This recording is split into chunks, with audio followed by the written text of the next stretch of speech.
Bonjour et bienvenue aussi notre tour d'horizon économique, géopolitique, énergétique, sanitaire et boursier. Nous sommes le jeudi 8 septembre et pour comprendre comment tourne la planète finance, c'est sur la bourse au quotidien et nulle part ailleurs. Et l'épisode du jour s'intitulera Surconsommation, délation, casse-prison. Oui, vous avez compris que je vous parle de la Suisse. Eh bien, ce que je viens de vous décrire, non, ce n'est pas une mauvaise plaisanterie, ce sont des directives fédérales. Les Suisses sont invités éventuellement à dénoncer un voisin, une entreprise, qui ne respecterait pas les impératifs de sobriété énergétique. Alors j'imagine l'ambiance, si vous allez dîner chez des amis et que vous mesurez grâce à votre smartphone qu'il fait 22 degrés au lieu de 19, vous rentrez chez vous après avoir passé une bonne soirée entre amis et vous cafetez. Et le lendemain, la police passe mettre une amende. Je ne plaisante pas, c'est vraiment comme ça que ça risque de se passer en Suisse. Et ils ont même prévu, pour ça que je vous parlais de la casse-prison, c'est que s'il y a récidive de surconsommation, eh ben, on prévoit aussi une peine de prison. Alors, je ne sais pas ce qui arrive vraiment à nos amis helvétiques, mais là, pour le coup, c'est un pays que j'aime beaucoup, mais là, je ne les envie pas. Mais ça n'est peut-être pas très grave par rapport à la situation que connaît l'Allemagne. L'Allemagne où il n'y a pas un jour sans qu'on nous annonce l'arrêt d'une fonderie, d'un producteur de verre, d'un atelier d'ajustage, de découpe, etc. Mais c'est surtout les sidérurgistes qui sont frappés de plein fouet et qui arrêtent les uns après les autres des hauts fourneaux. Donc on commence à manquer d'acier plat pour faire des carrosseries automobiles, on manque d'aluminium. Bon, ça sert pour les blocs moteurs. Et maintenant, ce sont aussi les fabricants de verre. Bah, le verre, oui, c'est pas que pour fabriquer des bouteilles ou des couverts de cuisine et des verres comme Duralex. C'est aussi des pare-brises, c'est aussi des baies vitrées, le double vitrage de vos fenêtres si vous les changez. Et en plus de ça, on ne trouve pratiquement plus aucun producteur de carrelage en ce moment en Europe. Ça coûte beaucoup trop cher de fondre de la faïence. Plus personne n'est rentable.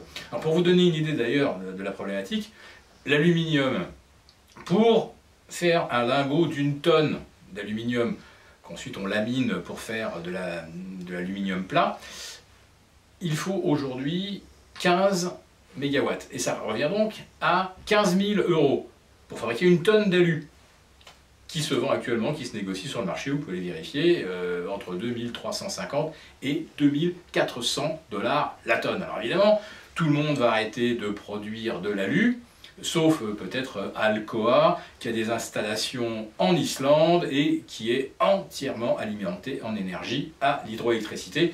Et l'Islande, comme vous le savez, ne connaît pas la sécheresse. En revanche, en Californie, ça commence à devenir critique. Le gouvernorat a averti la population qu'il y aura probablement des coupures. Et figurez-vous que les possesseurs de Tesla, de gros SUV électriques, se précipitent pour acheter, vous savez quoi? Eh bien, des générateurs au diesel.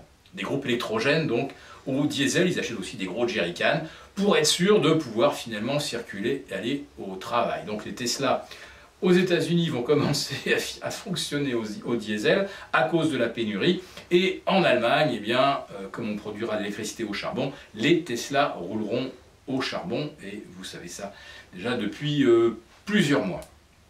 Alors l'autre souci pour les marchés, c'est évidemment le ton adopté par la BCE.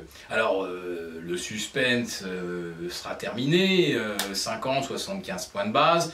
Tout le monde pensait que ça serait 75 points de base et à la limite, si la BCE ne se montre pas assez agressive, ça voudrait dire qu'elle ne tient pas parole. Et ça, il n'y a pas pire pour un investisseur que d'avoir le sentiment que la Banque centrale est perdue dans sa stratégie et en fait se retrouve impuissante. Mais le problème, c'est que les taux ne sont pas assez hauts pour juguler l'inflation, tout le monde en est d'accord, et ils sont maintenant trop élevés, si vous voulez, pour l'immobilier et surtout pour l'endettement des États. Donc finalement, il n'y a pas de bonne solution. La seule chance pour nos économies, finalement, ça serait que l'énergie rebaisse, parce qu'effectivement, les marchés anticipent de la récession. Et c'est là que j'attire votre attention sur cette espèce de schizophrénie des marchés. Vous avez des opérateurs qui jouent déjà la future baisse de taux aux États-Unis. C'est ce qui s'est passé cet été, ce qui explique le rebond, en tout cas le narratif du rebond, c'était ça. Oui, la Fed est agressive, mais elle cessera de l'être bientôt dès que les économies rentreront en récession. Et de l'autre côté, on nous dit, oui, et la Fed obtiendra du résultat à partir du moment où le prix de l'énergie recommencera à baisser. Sauf que si le prix de l'énergie rebaisse, c'est que dans l'économie réelle, on rentre bien en récession. Donc on ne peut pas avoir une baisse de l'énergie qui effectivement nous soulage de l'inflation, mais qui nous rassure, parce qu'en fait, ça veut bien dire que la récession est là. Et cette récession n'est absolument pas pricée actuellement.